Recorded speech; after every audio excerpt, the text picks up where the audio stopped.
Good morning. We'll get started in a minute.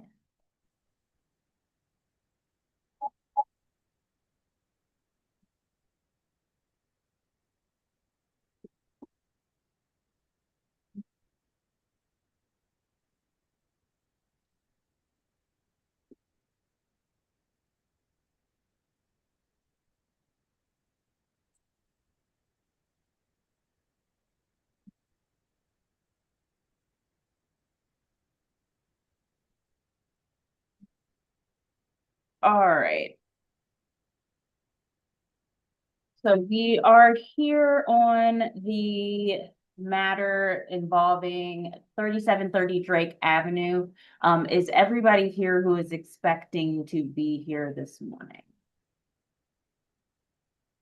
Okay. We'll do a quick check-in first. We do need to have everybody, if you plan on testifying, having your video on as well as your mic be unmuted. So I see first I have Emily A. House from the zoning department. I also have Matt Lashai from the zoning department. I have a Preston. Yes, that's me. What's your full name, sir? Preston Oglesby, Oglesbee, and I am the neighbor directly across the street from the property. Neighbor across the street. Sounds good. And then I have Rachel's iPad. It's Rachel Curran, Curran. I filed actually twice because I tried to update, but I filed on Monday. Okay. I'm the neighbor next door. Okay. And then I have an M. Curran. That's me, Matt Curran. I'm also next door, Rachel's husband. All right. Danny Gudorf. Yes, I'm the property owner and the homeowner. Okay. And then I have a Kyle Seeger.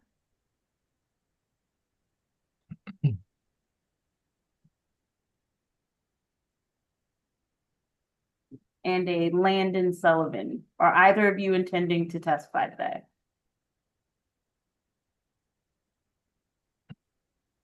I did not register to testify.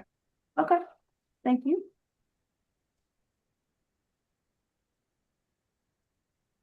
All right.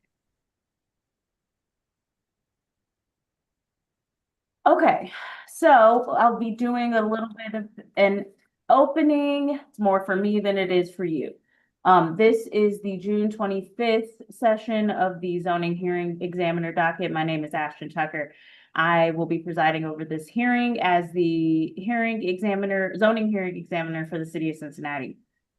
The case before us today is ZH20250055, involving the property at 3730 Drake Avenue.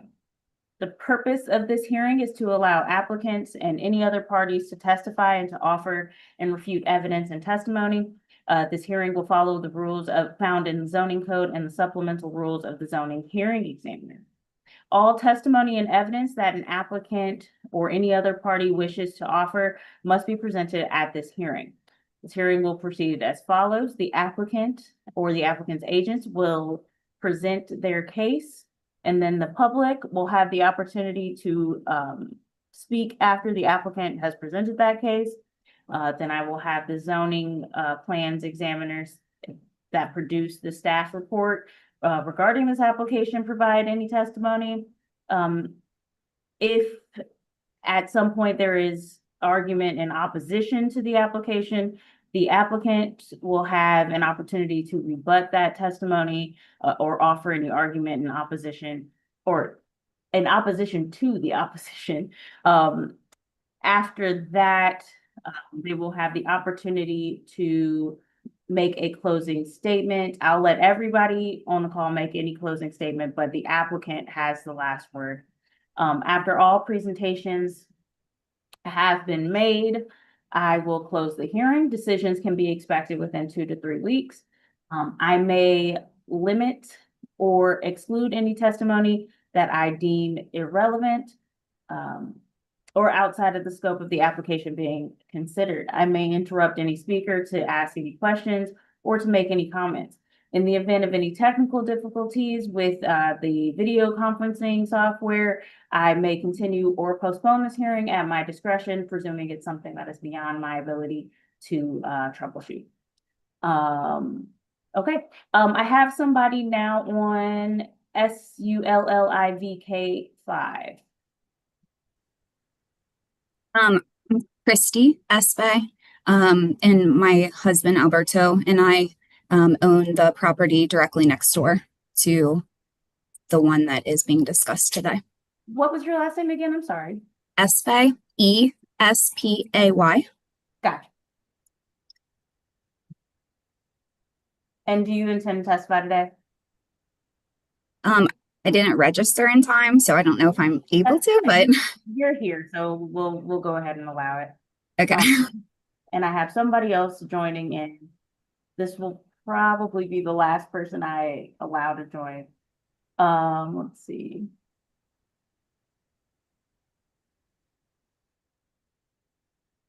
Jessica's iPhone.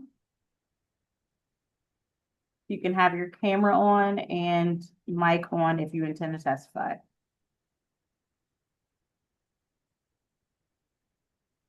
All right. And Mr. Seeger, if you are here, I think he's frozen. All right. We'll deal with it as we go. All right, at this point, I'm going to swear everybody in. Anybody who intends to testify this morning, if you can make sure that your mic is off mute and raise your right hand for me.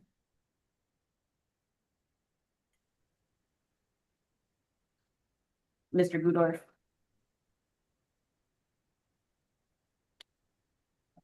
Do you swear or affirm that the testimony you're about to give will be the truth, the whole truth, and nothing but the truth? Yes. Yes. Right.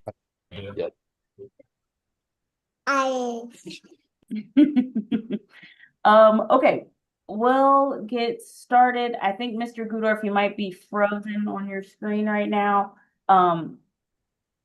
If you can tell me a little bit about your project. Yes, so we currently live on 3801 Drake Avenue, my wife, myself, and my daughter. And we recently purchased the property down the street to move into as our family home. We're trying to stay in the neighborhood, but our family is expanding, and we're looking to purchase and build a new home. The current home on the property is a older, kind of dilapidated home. The roof on the home is kind of falling through. It's very it just needs a full renovation. The foundation has a lot of issues, as well as the size and placement of the property is not ideal. And we are seeking a variance because of where the house is located on the lot, as well as the lot size. The lot size is a smaller lot in the neighborhood and in the Oakley area. And to be able to, build a house that suits our family's growing needs, we're requesting a variance on the left side yard setback as well as the right side yard setback. When we designed the house, we designed it so that it would fit in as much as possible with the neighborhood, given the lot size, and tried to make it not like a modern house, but more of a traditional house that would fit in and blend in with the neighborhood. Is there anybody else here on the applicant side for you, Mr. Gudor? My architect was supposed to join. I don't see her on here. I'm not sure if she's having technical difficulties or not, um, but yeah, Okay, so fair enough. no. All right, if she decides to pop in or at some point, we'll go from there. Okay. We'll move over to the public. I will start with Preston Oglesby. Hi, And- thank you. Yeah, and so you said you own a neighboring property? Yeah, 3735 Drake. Okay, So it's across the street. across the street. Okay, what would you like me to know? First, I've known Nicole for 20 years. That's Danny's wife. So character witness, they're good people. I do think they are going to move into the property. They also have a child the same age as my son who's with me now, so we're excited to have them as neighbors. Two, the current building is an abandoned eyesore. We did a full gut reno and I know what it takes, and I think it makes sense to do a tear down rebuild instead of trying to fix it. It's in really bad shape. Three, they sent me their proposed plans, and honestly, I think it looks good from aesthetics from blending in with the neighborhood, and I think it's on par with any other tear down rebuild in the neighborhood. It's on scale and scope. So I'd like to say thank you. Okay, thank you. All right, we'll move over to Rachel Curran.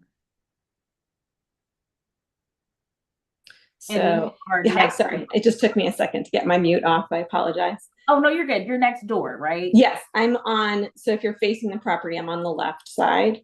It is, I will agree, it is probably a tear down. I'm not a builder, but I can see how bad the condition is.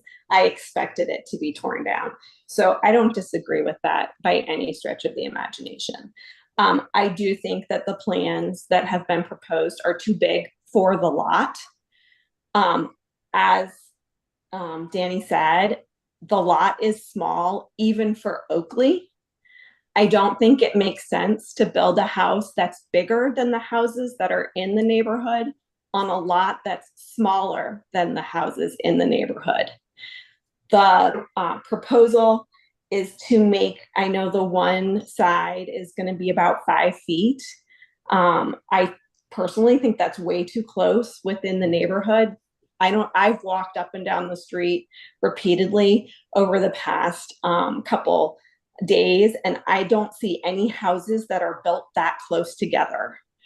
I don't think that it's something that's necessary to move the house over that far, because there is currently a driveway that goes back. And if you kept the driveway and the garage was in the back of the house, it would also look more consistent with every other house in the neighborhood. When I talked to Danny, when he actually was in front of the house a couple weeks ago, he said they talked about keeping the driveway, and that it was possible to do, but they decided against it. I really don't think that it's appropriate to build something the size that it is. And I know zoning isn't really a character of the style of the house, but it's not going to fit with any house on the street. Almost every house on the street has a front porch and a front yard and a driveway that leads to the back. It's really a nice street. We don't have a historic designation at this point, even though we have a historic designation with the gas lamps that are outside. This is a historic neighborhood. And for all the reasons that I noted in the 2 filings, I don't know if those are part of the record, if they've been reviewed, but everything that I said is kind of my objection to the way that it is. There are big houses in a similar style built on Drakewood, but they're built with much wider side yards than what's being proposed here. I do see your letter. Yes, yeah, I don't know the formatting for how to make it the way that you guys would want it. I wrote it like a letter, but. Oh, no, it's perfectly fine. And it will be, I've looked at it this morning. I will review it again before writing. Okay, Just thank to you. let you know. Thank you. Yep. Matthew Curran. Yeah, good morning. I think morning. there's some confusion on our end whether Danny intends to live there, or I believe I've heard he's maybe a builder. So, but regardless, I think you can have a great house and or one that's economically lucrative, but keep it in the style and consistent with everything else on the street. Um, the driveway out front and the elevated entryway is just something that isn't anywhere else on the street.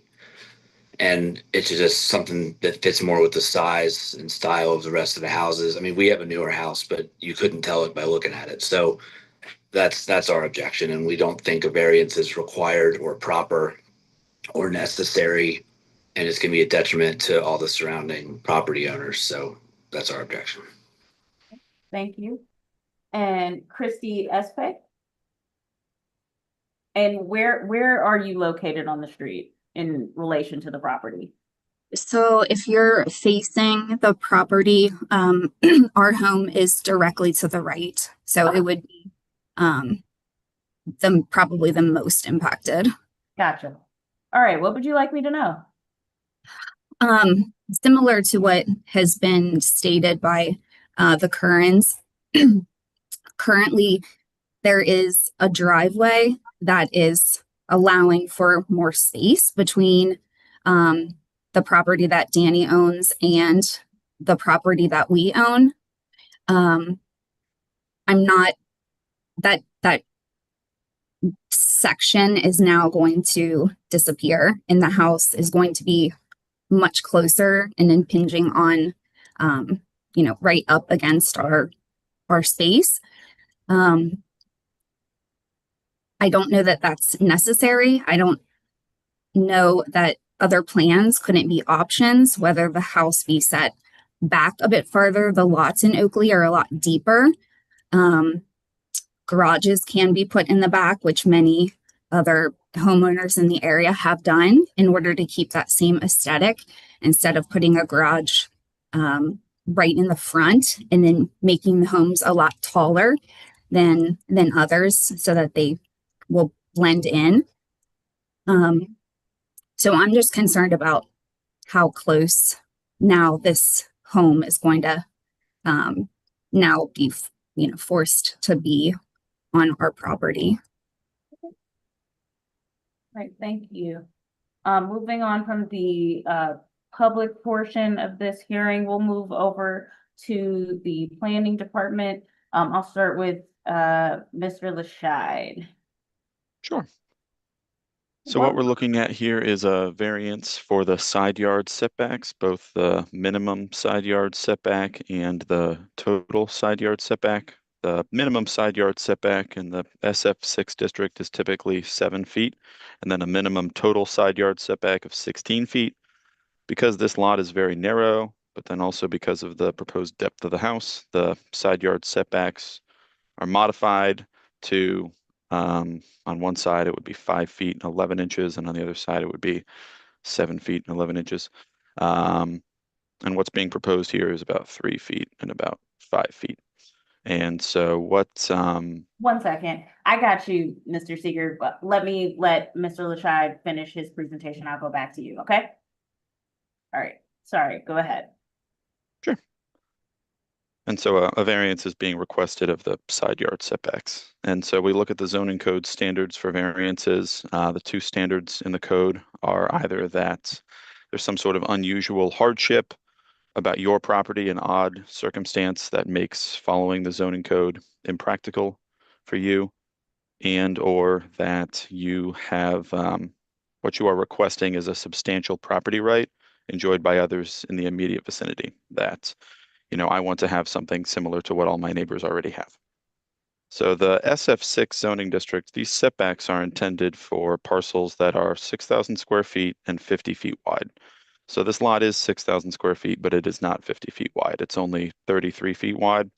So I think it's fair to say that maybe the side yard setbacks would not work as well on a lot that's much narrower than the lots that it's intended to serve. And also, the proposed home is 25 feet wide. We surveyed the other homes on the block using the measurement tool on Cages, And the other homes on the block are also 25 feet wide, some up to 30 feet wide. So the proposed width of the house is approximately the same as the other homes on the street, and a variance is necessary to accommodate that because of the unusual lot size. So for those reasons, because it meets the standards for variances in the zoning code, staff recommends approval. Okay, thank you. Mr. Seeger? You can unmute.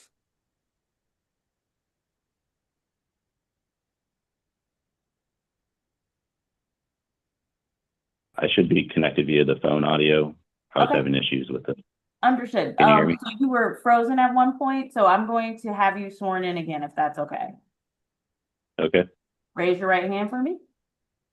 Do you swear or affirm that the testimony you're about to give will be the truth, the whole truth, and nothing but the truth? Yes. Okay. All right. How are you related to the property? Yes, my property borders the eastern side of the property on Drakewood Drive. Gotcha. All right. What would you like me to know? Yes. So first and foremost, this should not be approved. This is not a thing about subjective matters like what the house looks like or anything. This is about the actual zoning. And a variance is only supposed to be approved if there is undue hardship for the owner, as in they can't build anything without a variance. But that's not true. If they could follow the rules of the zoning code, per the requirements, they can still build a house that is 21 feet wide by 60 feet deep. That is currently twice the size of the house that's on the property now. So without breaking any variance or without breaking any zoning code issues, they can still build a house that is twice the footprint of the current house. However, they're just being greedy and building a house that is triple the size of the current house's footprint. And the current houses on Drake, there are already 2 houses on Drake in the same block that are less than 21 feet wide. So there are houses that can be built less than that 25-foot restriction. There already currently are on Drake. And this house can still be torn down and rebuilt, meeting all the zoning codes, and still be twice as large as the current home.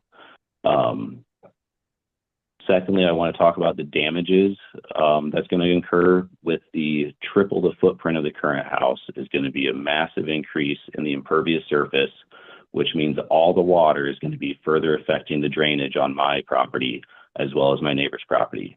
We had this issue when the Curran's house was built at 3732 Drake.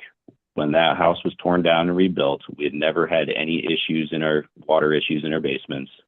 When it was built, all of a sudden we started having water issues to the tune of, I spent $6,000 on damages to the interior of my basement, and then had to spend another $11,000 waterproofing the outside of my basement around the perimeter. My neighbor, they started having multiple inches of water collect in their basement, and they ended up having to install a French drain in their yard with the additional damages done because of the 3732 Drake Avenue. Now, the 3730 Drake, if this house is built as large as they want it to be, this is going to cause substantially more drainage into my yard for all the water. I've already concurred monetary issues with the neighbor from that house being rebuilt, and it's only going to cause further damages to me if this is built. Secondly, this is not in the public interest because they're going to be building the plans show a double wide garage, which is further getting rid of a street parking space. We live close to the business district on Wasson Road. Our streets are parked up every day, and by removing another street parking space, it is not in the public interest. The other issue is just safety. So the zoning codes, they're there to prevent houses from being so close together for fire to spread.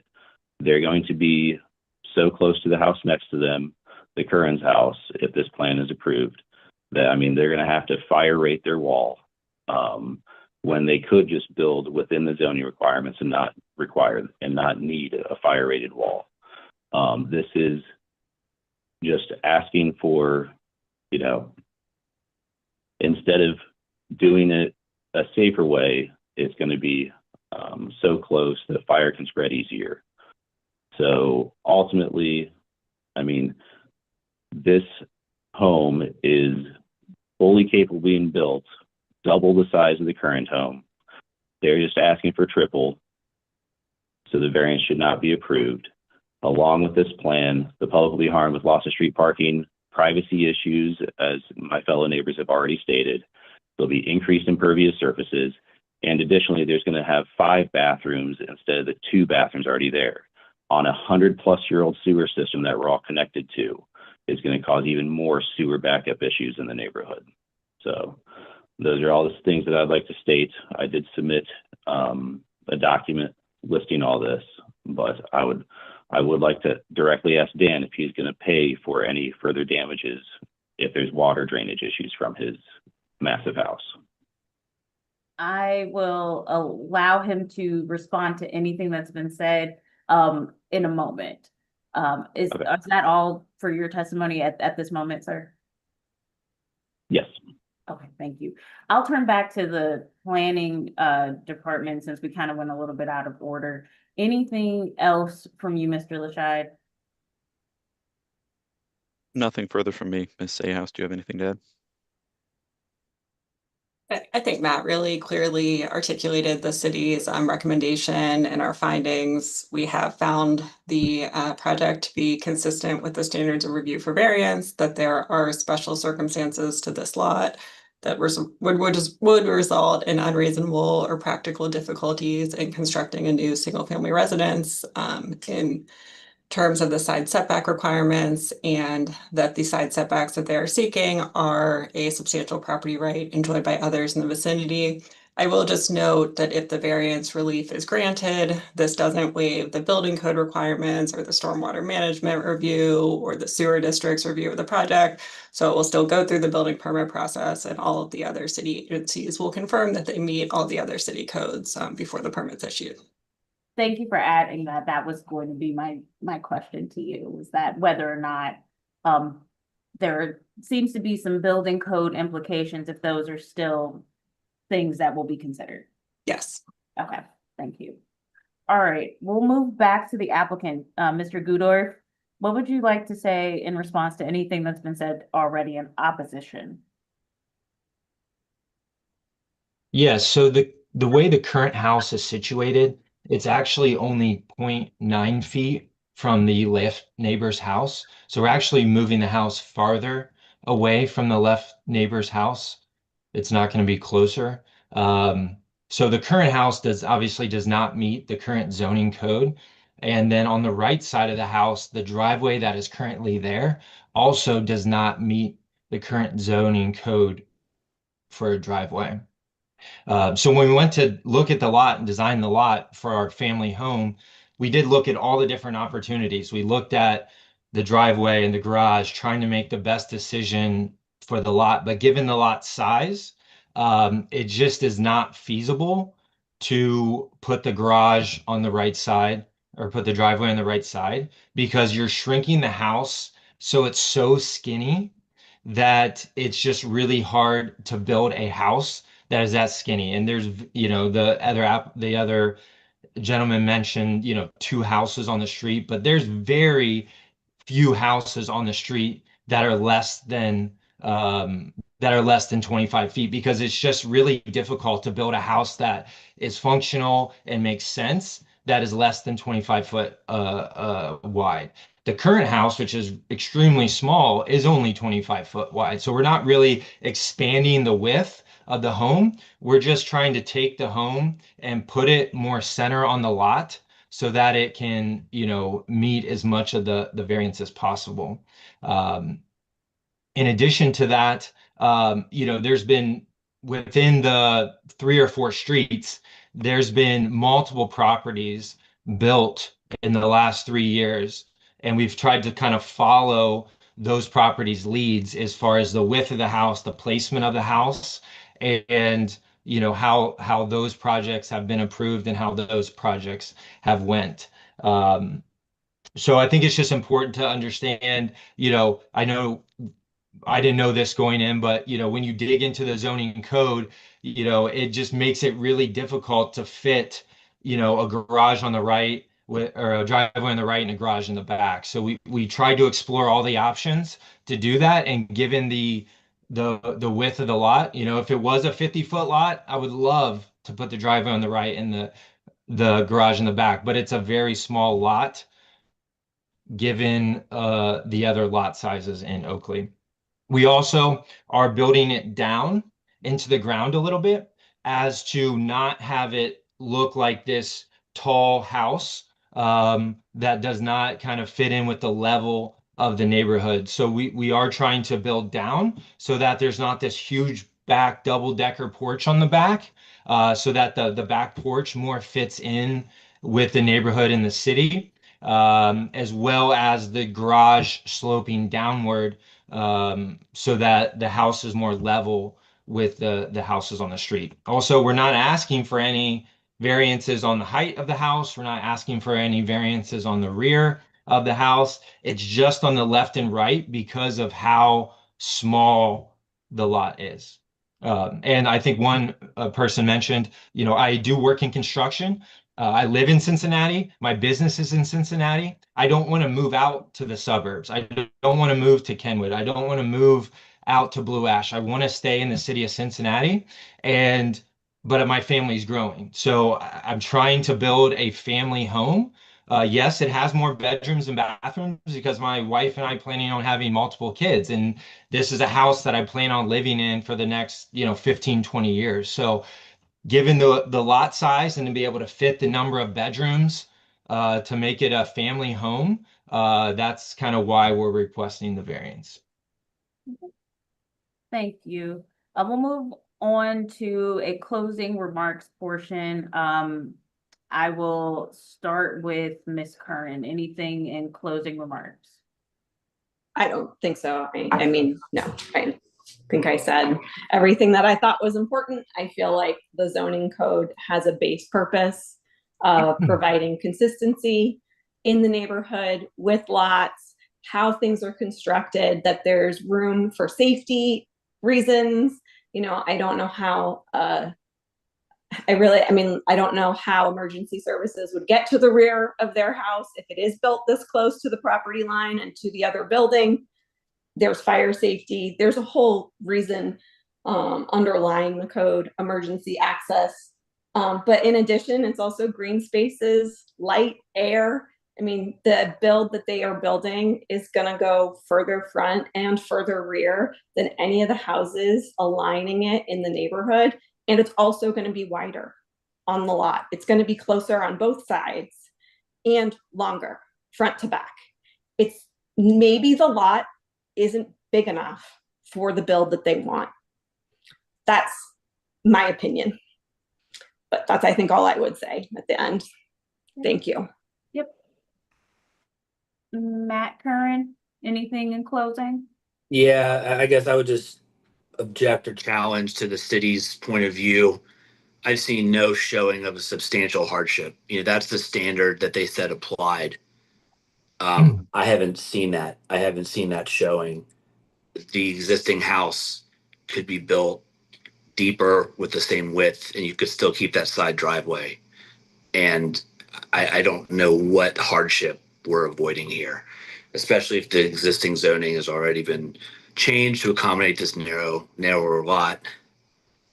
I don't know what the showing is the city's referring to, that there's a substantial hardship by just building on the existing footprint and going back a little deeper. And I don't know why it's a substantial hardship to keep a driveway on the side. We'll move over to, let's see. Sorry, I had my list going. Preston, anything in closing? Just in general, I think the plan is not crazy compared to other neighbors. When you buy a house for $400,000 or whatever they paid for it and you tear it down, that's another $50,000. ultimately, if Danny doesn't build on it, guys, somebody's gonna have to put $1 million home on it for it to make sense financially, even if it's a flip or if it's for themselves. I mean, when your lot cost is 33 feet wide and you pay almost $500,000 for it, you're gonna have to put a really big house on it for it to make sense financially. So that's all I got. But thank you. Thank you. All right, Ms. Espe? I don't know that I have any other comments. I did want to know if the plan was in fact for the family to move into that home, or if this was purely a business decision that he was making. So I know he talked about that, but I just would strongly discourage the city from making the decision that they're making at this time based on the comments that we've all provided so far, and the consequences that will come of that. Mr. Seeger, anything in closing? Yes, so the current house is only 20 feet wide right now. He can still build a house that is larger in width to 21 feet and meet the zoning code. Instead, he's going to 25. He can still build a house that is 60 feet long that meets the zoning code, versus the current house is only 30 feet in depth. So it can be twice as long and wider than the current house and still meet all the zoning code rules. Instead, he's asking for triple the size rather than just meeting the zoning code and building a house that's double the size. I understand the zoning regulations where you cannot have a driveway on the side of your house. That would not work. I understand that. But you can still build a tandem garage. You can still have your 2-car garage if it's tandem style and still not take up street parking. So if you, instead of having a double wide garage, put a tandem garage in, you still get the same capacity for your cars and you're not taking away street parking. I think you need to reassess with your architect and come up with a better design. And as I said, final word will be from Mr. Gudor. Anything from you, Mr. Gudor? Yeah, so just to answer some of those clarifying questions, my wife and I do currently live on Drake Avenue, and we are moving into this house as our family home. There's also been some conversation about, fire rating and all that. The current building codes do require fire rated walls. So there's extra fire rating that has to be added to the home due to building code. And like some of the applicants have mentioned, like I said, on the left side of the house, it's moving farther away from the current house by about 2 feet. And, just from a standpoint of hardship, I don't think there's a single house, besides OTR or very urban neighborhoods where they're building houses less than 25 feet. It's just not practical to build a house that's less than 25 feet wide. And the current zoning code, even with no variances, does not allow you to build a house on that lot larger than 21 foot. And it's just not practical to build a house in a suburban neighborhood like that that's 21 feet wide. So that's why we're asking for the variance and why we're asking for the hardship on the variance. So I think the house fits in with the neighborhood. I don't think it's this modern monstrosity. I think it matches the width of the houses on the street. It matches the aesthetics of the houses on the street. And we have spent months trying to do everything we can with the plans and the architect to make sure that it fits in with the neighborhood and follows the zoning code as close as possible. So that's why I would ask for your approval of the variance. All right. So what will happen now is I'm going to take all of this under advisement and I will issue a formal decision within the next 2 to 3 weeks. It will be sent to everyone who is on this call right now via email. And I will close out this hearing for today. Thank you, everybody, for your attention and your testimony this morning. Thank you. Thank you. Thank you. Have a great day.